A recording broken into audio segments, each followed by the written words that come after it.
We're less than 3 weeks away from WrestleMania 39, taking place in SoFi Stadium in Inglewood, California, thanks in large part to the efforts of Mayor James T. Butts Jr. Mayor Butts! That will never stop being funny. Man, I can only imagine how much that guy got ribbed and ridiculed in school.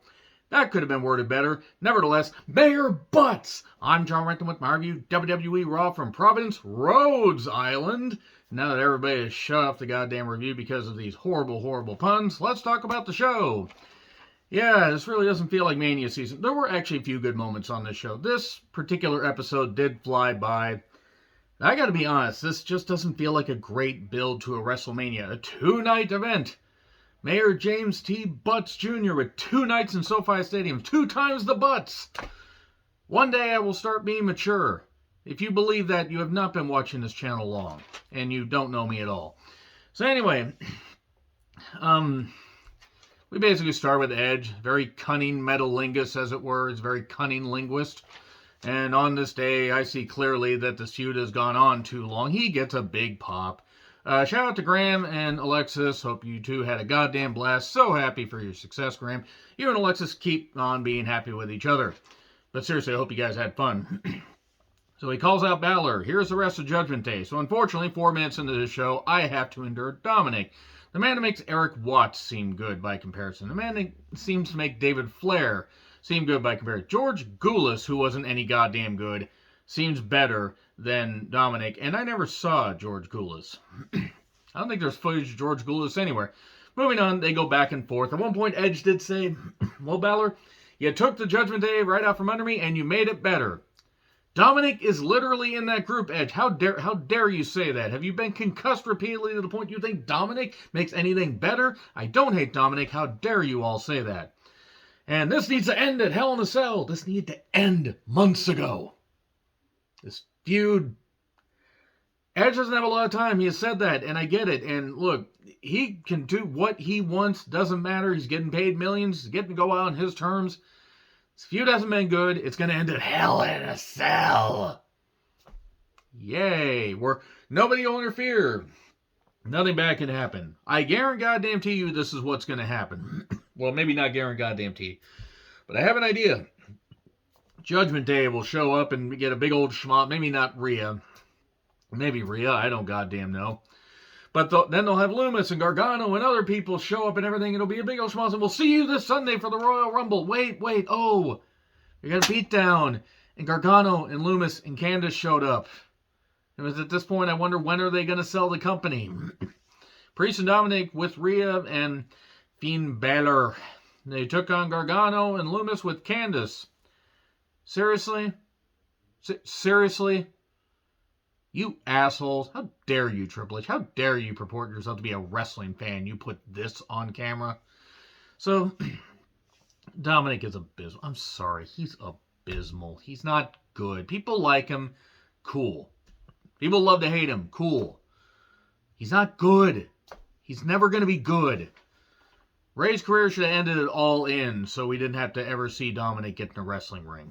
That being said, I think Loomis got pinned. I don't really care who got pinned, honestly. I really tuned out of this match because it's not even that I have anything against a couple of the people in this. None of them mean anything. Judgment Day feels like an afterthought. They get featured all the goddamn time, and they're easily one of the worst goddamn factions despite having Rhea fucking Ripley in there. We then see footage of Kathy interviewing Miz. Gable interrupts looking for Otis.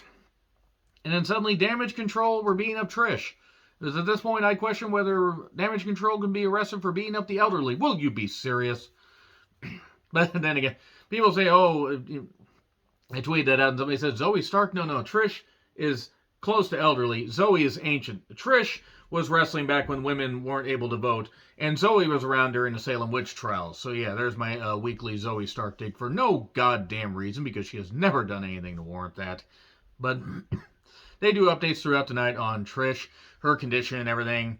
She's fallen and she can't get up. So MVP and Edward James almost show up, and then suddenly Bork shows up, and they are really trying to hype this. They're trying to hype this. Holy shit, Chance, holy shit.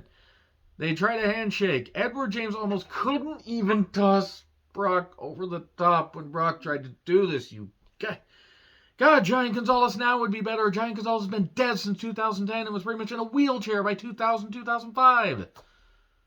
Sweet fucking Christ, come on. You freaking lamppost. You goddamn walking Easter Island statue face. Jesus. When Brock is having to throw himself around like a goddamn crash test dummy, yeah, that's not really all that good. God, Edward James almost sucks is what I wrote down. Apparently a nice guy. Great. Nice guys finished last year running out of ass. Dopehead, don't fall. Pat yourself on the back. You might break your spine. I might have gotten the lyrics wrong for that. So, suddenly, adrenaline in my soul. It's Cody in Rhode Island. Rhodes Island, as it were. And here he is. Big Pop. He needs more pyro. A lot more pyro. He really does. WrestleMania 39 is sponsored by Snickers. No, Hulk. We said Snickers. Put down that spray can. God damn it, Hulk. Shout out to Snickers, by the way, for getting the Fabulous Moolah name removed from the WrestleMania 34 Battle Royal. I think it was 34. Good, because Fabulous Moolah should be remembered as a goddamn evil bitch that hopefully suffered horribly in the last number of years of her life for all that she did to the various women that she trained. So, Sojourner Truth, shout out to Skinny Mysterio for that one, took on LA Knight. Cody Rhodes versus LA Knight. Run this back at some point during the summer, provided they haven't beaten LA Knight in the goddamn powder by that point. They practically did with the Bray Wyatt feud. More on him here in a minute. It was fine for what it was. This match should have been called the American Nightmare. I get it. Crossroads 1, 2, 3. This is fine for what it was. Speaking of Bray. Bray's missed a few dates apparently. Apparently he's had some kind of physical injury as opposed to a non-physical injury. Apparently he's been given some time off. That's fine. If that whole thing with Lashley isn't going to happen, let's be perfectly honest, just have Lashley face Braun in a 7-minute match. Because Bray is not a wrestler, he's an actor. And this stuff is not good. I don't know what they're going to do. Maybe they'll have it happen on SmackDown. He'll be fine. They can just have all this stuff and they can just have the match. Unless she can beat him. After they do a whole bunch of stuff to effectively make Lashley absolutely a non-factor by having him have to deal with all this supernatural bullshit that's really, really bad for television. At least wrestling television. So, Cody cuts a promo. He's gonna don't make this personal. The man has made it about his dad getting screwed out of the championship years ago and everything and all this and cries it's a drop of a hat and all this stuff and he wants to not make it personal. He's so insincere and I don't understand how people are buying into this. That means I don't knock you guys you're buying into it, but God, it's so insincere. Yes, he's a hard worker. Yes, he's a good worker in the ring. And he's so workshopped with his promos. Good goddamn grief. This is so insincere. They're eating us all up is what I wrote down. But he's going to pin and stick Roman on April 2nd. Phrasing. But never. They're going to have Brandy show up. If they have Brandy show up, I just want to say right now, I am all for Roman beating Cody flat in the middle of the goddamn ring. Because they're going to bring that embarrassment on television, then Cody deserves to goddamn lose. Because I don't want to see Brandy. Why would I want to see Brandy? I don't like Brandy. The drink or the person. At least as far as a wrestling character. So, Byron is with Seth Pheasant Rollins. Whoa, whoa, whoa. And here's Miz and Corbin. They're making Corbin seem like more of a goof. They're going to have a match later. Also, Logan Paul is going to have an impulsive TV segment next week. So you know what I'm not going to give a shit about? When he apologizes for the, what he did in Japan, filming the dead body, and also the NFT scam, and the fact that he's a pagan banner and a general piece of shit, and that if his mother had actually decided to use a coat hanger instead of having deciding to give birth to both him and Jake, then nobody really would have missed them. Once he apologizes for that, basically for existing on this planet, then maybe I'll forgive him, except I won't. Bronson Reed, here comes Bronson. Now he's going down to Elias's fixture shop to fix Elias, and he does, with a tsunami. Boogs is also taking notes.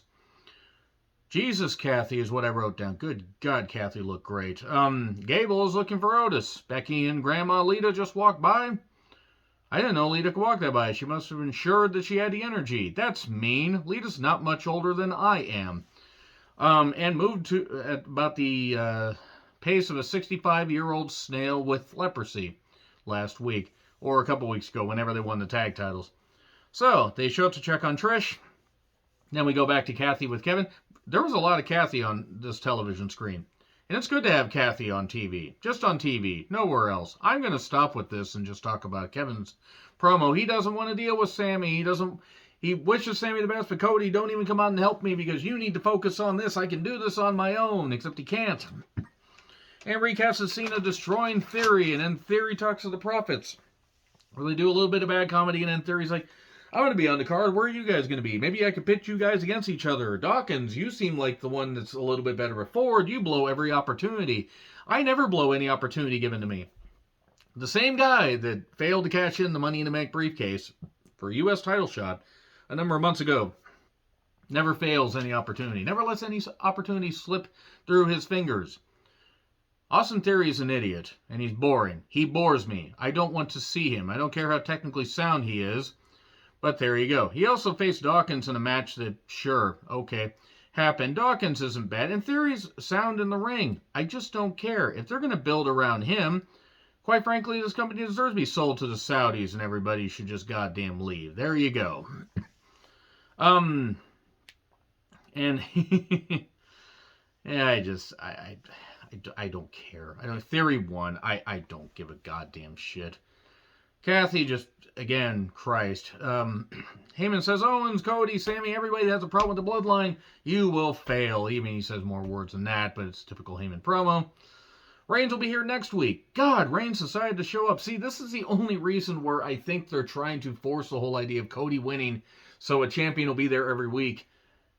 And I know Roman's got a part-time schedule. I'm not knocking him. He had the leukemia scare and has his health and he's beat up, and you know what? He does feel like more of an attraction. If they didn't have the titles, Human Centipede together, I wouldn't care as much, but they have one unified title. So, I mean, if I got to stomach Cody as champion, I don't want to stomach Brandy on my television. Otherwise, I think I'm just going to ignore those segments if Brandy's going to be a regular fixture on TV by Mania and beyond. So anyway, recaps of Ray's Hall of Fame announcement. I apologize for coughing, by the way. Allergies are a goddamn bitch. Here's Ray. I know what's coming. Dominic shows up and says the same goddamn shit he always did. And it was at this point I said, Ray, why didn't you just quit it all in so we didn't have to see your stupid son on television? He won't fight Dominic. No, I won't fight you. This is a terrible feud. Everybody involved in creative that came up with this should be fired. Or eviscerated in front of their family. Nah, just fire him. Get him jobs in Hollywood. Kathy asks Becky and Grandma Lita and Grandma Trish, hey, what are you going to do? Oh, they should have finished the job. Apparently the rumor is Trish might turn heel sometime after Mania after facing Bayley. Trish versus Becky in a final match? Sure, sign me the fuck up. Seth Pheasant Rollins beat Corbin pretty quickly. Miz was on commentary and then got beat up, and then he got laid out, having Corbin thrown into him, and then got used as a launching pad, or a launch pad, because apparently we're in Tailspin. Shout out to that show. Man, that was a goddamn weird show, wasn't it? Stomp on Corbin, 1, 2, 3. Ali is a hippie. Hippies everywhere. They say they want to save the world, but all they do is smoke pot and smell bad. Why is this model's gimmick allowed on my television? Whose idea was this? Triple H, you deserve to pay for your crimes for not immediately canning this gimmick. Not canning the wrestlers. This is bad television. It is not entertaining. I do not hate wrestling. I hate bad wrestling. And the model's gimmick is bad for wrestling. This stuff with Otis is bad for wrestling. There is a lot of dreck that they need to reevaluate and possibly send away elsewhere for a year so people forget about them and then bring them back with something better. Bianca makes her entrance at 7:23 p.m. and we go to break. She faces Chelsea with Carmella. Corey, by the way, got awfully offended by saying, I can't say anything about my wife or otherwise wrestling Twitter will get mad. Well, if you had thick skin, Corey, and if you didn't abandon your previous wife and the 3 kids, the one that stuck by you after your brain just decided to quit and you couldn't wrestle anymore, and you had to basically become a knockoff Jesse Ventura and Bobby Heenan, without any of the talent, you basically had to become one of the worst commentators, one of the most boring goddamn commentators, one of the loudest commentators, one of the biggest idiots on the goddamn roster, and getting all upset because certain friends don't want to talk to you and certain people don't want to talk to you. And maybe if you actually took a look in the mirror, you would know what the fuck's going on. Like, Corey's gonna watch this. Like, Corey needs to watch this. But I find it awfully hilarious that Corey gets upset and gets defensive when he claims he has such a thick skin. Yeah, he has a thick skin and a brain that's basically scrambled eggs at this point. Speaking of scrambled eggs, this match was scrambled eggs. Chelsea should have stuck doing OnlyFans and doing other wrestling promotions that nobody watches because she is not good. She is not good at all. This Karen gimmick is stupid. She can't work. Maybe she never could. And she got beat with the KOD. And then Carmella joined in on the fray. We got a 2-on-1 beatdown briefly. What incriminating photos or videos or evidence does Carmella have on whoever in the company that decides to give her TV time? She's not any good. She fucking sucks in the ring. Why? Asuka then shows up and does a weird dance and then blew herself by having the blue mist and everything come out. And we're getting a tag match next week. Great. I have to have more Carmella and Chelsea on my television screen. Christ, I want WWE sold. Anyway, Owens and Solo had a match. Solo made his entrance at 7:41 when we went to the break. This match, the bell rang at about 7:47. 13 minutes left for a street fight. And they broke out a bunch of chairs after the next break. And then Owens took a stupid bump on a bunch of chairs. They went backstage. Usos beat him up. They dragged him back to the ring. Samoan Spike. And 1, 2, 3. They beat him down a little bit. And there you go. This does not feel like Mania season, and really it's quite frankly going to be amazing to see just how Mania comes off. Now, granted, the Mania 31 build wasn't all that great. Mania 31 turned out to be good. It's been the case with some previous WrestleManias, but this has not been that, outside of a few things, this has not been that good of a build. The Asuka Bianca stuff has not been well built. And one women's match, and you're featuring Chelsea Green and Carmella. You might as well just not have the women wrestle at all. Would have been more beneficial instead of remind you, oh yeah, we got these 2 jokesters. Anyway, agree, disagree with what I said, like, share, subscribe, Twitter handle in the description. I'm John Ritlin. I'll see you soon.